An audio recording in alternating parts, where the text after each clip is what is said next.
تكنو النهارده مش بتقدم موبايل هينافس سامسونج وشاومي واوبو والشركات دي بس، لا ده هاتف هيتفوق عليهم بجدارة، هاتف هيكسر السوق حرفيا.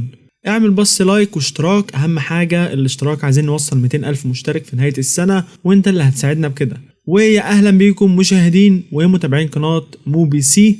النهارده هنتكلم عن هاتف تكنو بوفا 6 برو، هنتكلم عن كل مواصفات الهاتف، المميزات، العيوب، السعر، وكمان المقارنة اللي هتكون في نهاية الفيديو. ولكن ضروري اللايك بتاعك زي ما قلت والاشتراك هيفرق معانا جدا. ويلا بينا نبتدي الفيديو. في موبي سي تقدر تشوف مواصفات والسعر ومميزات وعيوب كل موبايل، وكمان مقارنة مع افضل منافس ليه، كل ده في فيديو واحد. اول حاجة نتكلم عليها هي تصميم الهاتف. انا الصراحة مش عارف ابتدي منين ولا منين من فخامة الموبايل.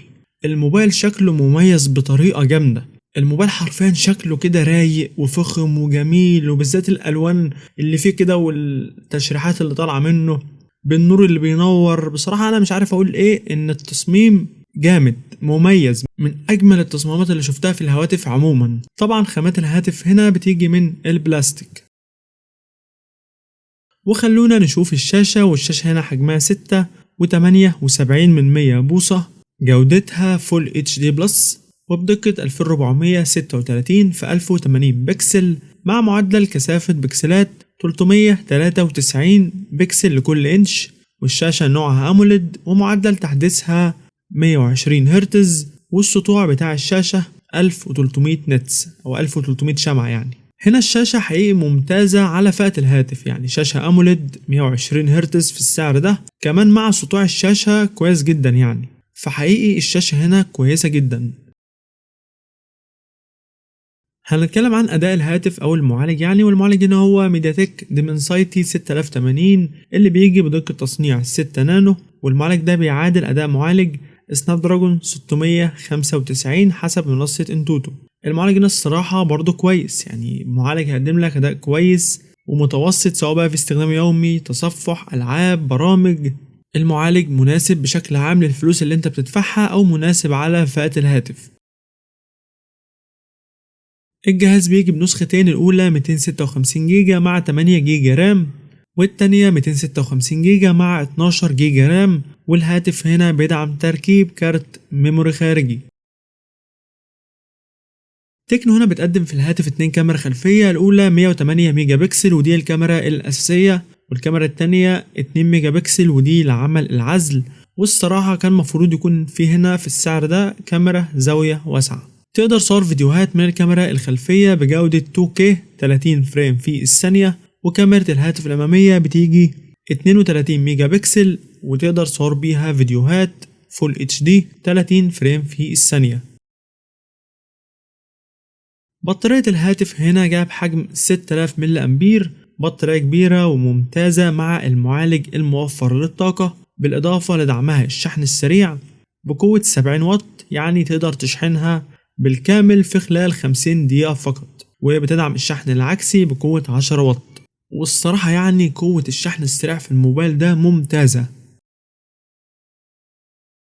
الجهاز هيجي من العلبة بأندرويد 14، وبيدعم من NFC، وبيدعم منفذ السماعات. منفذ الشحن بيجي من نوع تايب سي.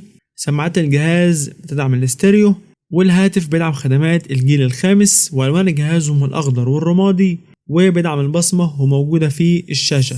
ولو عايز تعرف تفاصيل بشكل اكبر عن الموبايل وتقارن بين جهازين محتار بينهم، ممكن تكتب على جوجل موبي سي بالاضافة لاسم الموبايل اللي انت عايزه، وهتلاقي زر المقارنة في اخر الصفحة. وقبل ما نخش على المميزات وعيوب الموبايل، ادعمنا بلايك واشتراك، ويلا بينا نشوف المميزات والعيوب.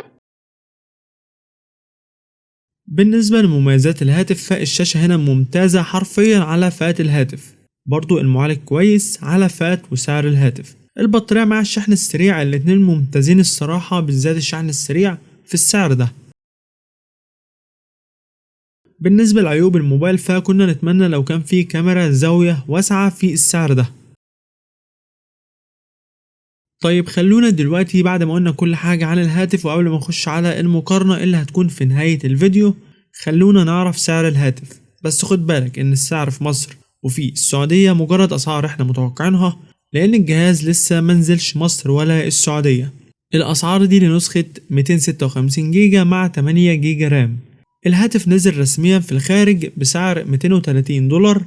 السعر المتوقع في مصر 11500 جنيه، والسعر المتوقع في السعودية 900 ريال. طيب كده كويس قوي، ولكن مثلا لو انا مش عاجبني الهاتف ده، ايه المنافس بتاعه في نفس سعره؟ هقولك عندنا هاتف سامسونج جالاكسي A34 5G. الهاتف ده هو اقوى منافس لهاتف تكنو بوفا 6 برو. لو انت حابب يعني تشوف مراجعة لهاتف سامسونج جالاكسي A34 5G فاحنا عملناها، ممكن تشوفها من الاي اللي هتظهر لك فوق دلوقتي. اول حاجة هنقارن المعالجات، وهنا معالج تكنو هو ميدياتك ديمنسايتي 6080، ومعالج سامسونج هو ميدياتك ديمنسايتي 1080. وهنا معالج سامسونج بيتفوق بفرق حوالي 25% في الأداء. الاتنين جايين بشاشة أموليد جودتها فول اتش دي بلس ومعدل تحديث 120 هرتز، وهنا الاتنين زي بعض. تكنو بيجي ببطارية 6000 ملي أمبير وسامسونج ببطارية 5000 ملي أمبير، وهنا تكنو تتفوق. تكنو ما بيدعمش كاميرا زاوية واسعة، ولكن سامسونج بيدعم كاميرا زاوية واسعة، وهنا سامسونج أفضل. تكنو بيدعم الشحن السريع 70 واط، وسامسونج بيدعم الشحن السريع 25 واط، وهنا تكنو تتفوق. طيب تعالوا بقى دلوقتي نشوف الفرق ما بين الجهازين في الأسعار، بس خليك عارف إن سعر تكنو ده متوقع زي ما قلت قبل كده، إنما سعر سامسونج ده رسمي لأنه نزل مصر فعليا. سعر تكنو متوقع نسخة 256 جيجا مع 8 جيجا رام 11500 جنيه.